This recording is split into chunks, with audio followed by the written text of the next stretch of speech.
ఒకనొక సందర్భంలో శ్రీ కుమారస్వామి కైలాసవాసిన పరమశివుని సందర్శించి, తండ్రి, మానవులు ఏ వ్రతం చేయడం వల్ల సమస్త విజయ వైభవాలను పుత్ర పౌత్రాది వంశవర్ధిని పొంది అన్ని కోరికలు తీరని వారే సకల సౌభాగ్యం పొందుతారు. అటువంటి వ్రతాన్ని చెప్పవలసిందని కోరాడు. అందుకు సమాధానంగా శివుడు, నాయన కుమారస్వామి, సర్వ సంపత్కరము ఉత్తమము ఆయుష్కామార్థి సిద్ధి ప్రథమము అయిన వినాయక వ్రతం ఒకటి ఉంది.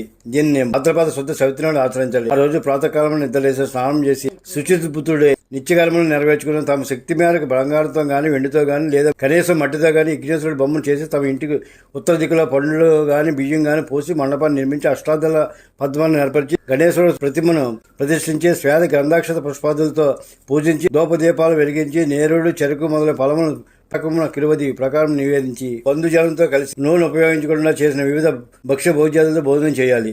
మరునాడు స్నాన సంధ్యాలు పూర్తి చేసుకుని అనంతరం పునః పూజన చేసి ఈ విధంగా ఎవరైతే ఈ వినాయక వ్రతం చేస్తారో వాళ్ళకి గణపతి ప్రసాదం సకల కార్యం సిద్ధిస్తాయి. కుమారస్వామి